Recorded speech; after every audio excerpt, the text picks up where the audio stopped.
What's up? Alright. Oh, probably should put the mic up. Alright, welcome back. Alright. We're on Genesis chapter 45. We finished on 44 last video. Alright, so obviously we're moving on to chapter 45. Alright, without further ado, grab your Bibles, follow along. I'm on the NIV version. If you don't have a Bible, no worries, I'll read out the verses anyway, right? And then we'll break down the verses that we need to. Alright, let's start with the quick prayer. Father, I pray as we read your word that you sanctify us by your truth.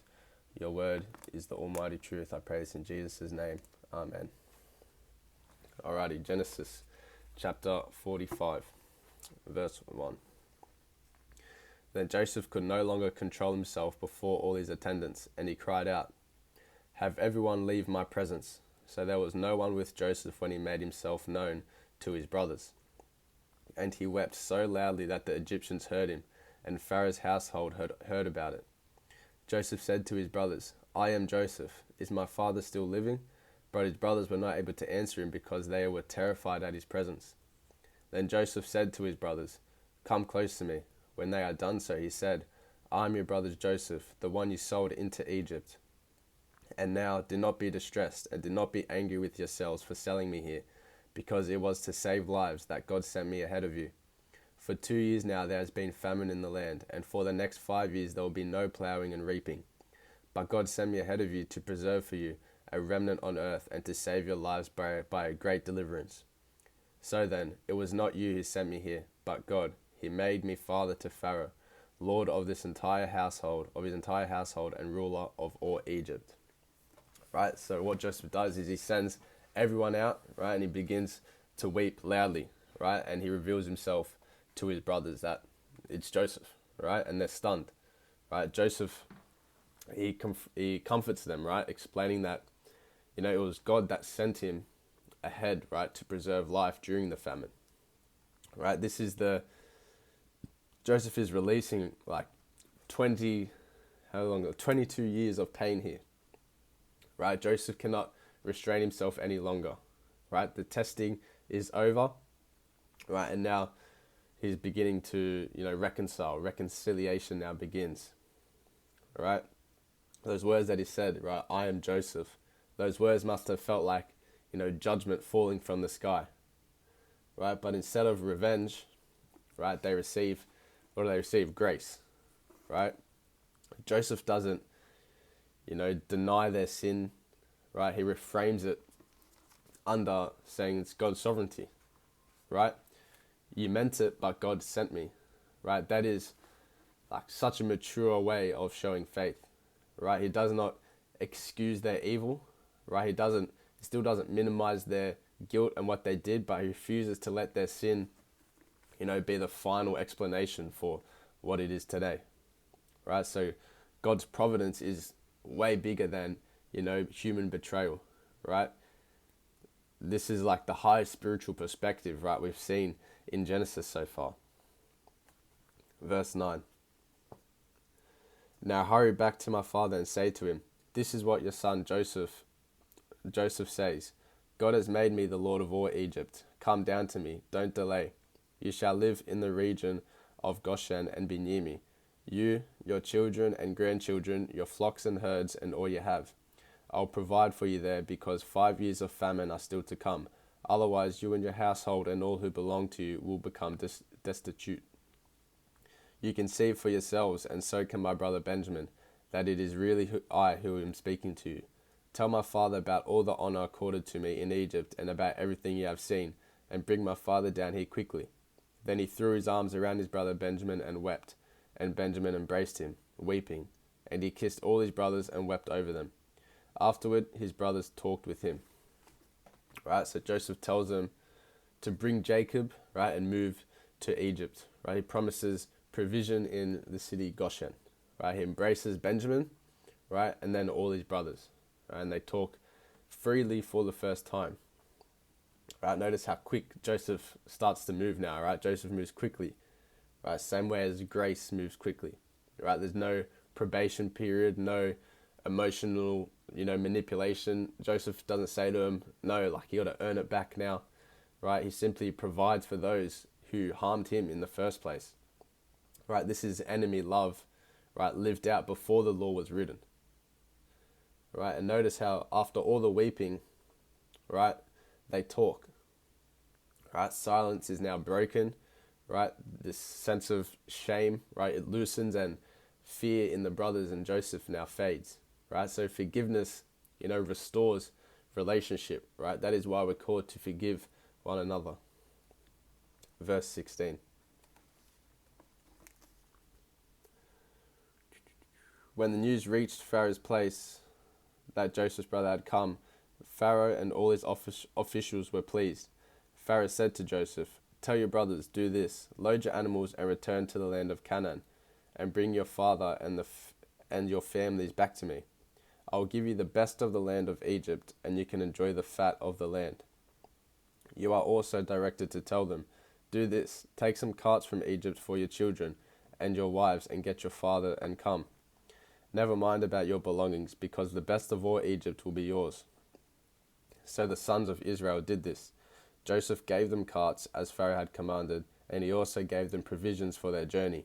To each of them he gave new clothing, but to Benjamin he gave 300 shekels of silver and 5 sets of clothes. And this is what he sent to his father: 10 donkeys loaded with the best things of Egypt, and 10 female donkeys loaded with grain and bread and other provisions for his journey. Then he sent his brothers away, and as they were leaving he said to them, Don't quarrel on the way."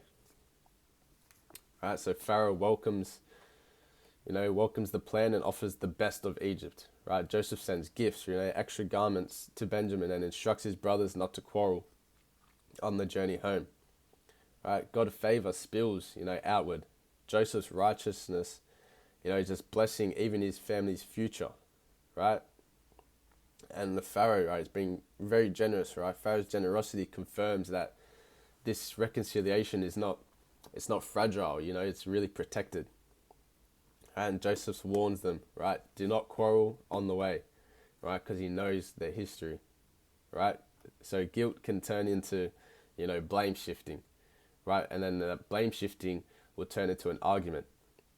Right, but forgiven people must walk in humility. Right, reconciliation requires, ongoing grace. It's not just reconcile, bang, you're good.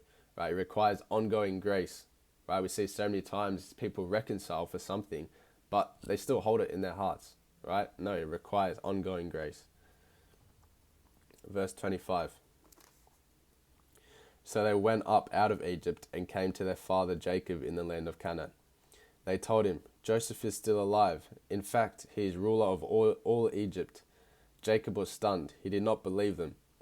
But when they told him everything Joseph had said to them, and when he saw the carts Joseph had sent to carry him back, the spirit of their father Jacob received, and Israel said, "I'm convinced my son Joseph is still alive. I will go and see him before I die." Right? So the brothers tell Jacob Joseph is alive and is the ruler of Egypt. At first he doesn't believe them, but then he sees the carts, right, and his spirit revives and he decides to go. Right, Jacob's heart, it said it stood still. Right, so hope can be, overwhelming sometimes. Right, he had buried Joseph in his mind already. Right, he had grieved him for decades. Right, but resurrection-like news, right, news that big takes time to absorb. Right, and what revives him, right, is evidence. Right, the carts. So God often, strengthens people's faith with, tangible provision, right? But notice how, Jacob doesn't celebrate Joseph's power. He doesn't say, "Oh my God, I can't believe he's the ruler of Egypt," right? He rejoices that Joseph is alive, correct? And that's the main thing to him in his heart, right? So, and that love, it values, Joseph's presence over provision, that he's the ruler. He's a big boy now, he's big power, right? Ruler of Egypt. Verse 46, right, we're in chapter 46, we're in chapter 46 now, verse 1. So Israel set out with all that was his, and when he reached Beersheba, he offered sacrifices to the God of his father Isaac. And God spoke to Israel in a vision at night, and said, "Jacob, Jacob." "Here I am," he replied. "I am God, the God of your father," he said. "Do not be afraid to go down to Egypt, for I will make you into a great nation there. I will go down to Egypt with you, and I will surely bring you back again, and Joseph's own hand will close your eyes." Right? Jacob stops at Beersheba, right, and he offers sacrifices, right? And God appears to him, telling him not to fear going to Egypt, right? And God promises to go with him and bring him back. Right? So we see in these verses, right, Jacob pauses, right? And that matters because Abraham, right, once went to Egypt during famine without, before consulting God, and it caused, massive trouble, right? Jacob, what he does is he refuses to move without, the confirmation of a divine character in God, right? Without divine confirmation, right? And God answers him. He says, "Do not fear. I will go with you, right? I will bring you back, and Joseph will close your eyes," right? And that last phrase is tender because it means Joseph will be present, right, when Jacob dies, right? And that is God's promise, and we know that God's promise will never fail, right? So God is not only sovereign, right? He's personal, right? Providence, it includes that feeling of comfort, right? Verse 5. We got some genealogy here. After a few verses, we'll read that out. "Then Jacob left Beersheba, and Israel's sons took their father Jacob and their children and their wives in the carts that Pharaoh had sent to transport him. So Jacob and all his offspring went to Egypt, taking with them their livestock and the possessions they had acquired in Canaan. Jacob brought with him to Egypt his sons and grandsons and his daughters and granddaughters, all his offsprings. These are the names of the sons of Israel, Jacob and his descendants who went to Egypt." I'm going to butcher some of these names, absolutely. All right. Reuben, the firstborn of Jacob. The sons of Reuben: Hanok, Palu, Hezron, and Carmi. The sons of Simeon: Jemuel, Jamin, Ohad, Jachin, Zohar, and Shaul, the son of a Canaanite woman. The sons of Levi: Gershon, Kohath, and Merari. The sons of Judah: Onan, Shelah, Perez, and Zerah. The sons of Perez: Hezron and Hamul. The sons of Issachar: Tola, Pua, Jashub, and Shimron. The sons of Zebulun: Sered, Elon, and Jalil. These were the sons Leah bore to Jacob in Paddan Aram. Besides his daughter Dinah, these sons and daughters of his were 33 in all. The sons of Gad: Zephon, Hagi, Shani, Ezbon, Eri, Arodi, and Aralai.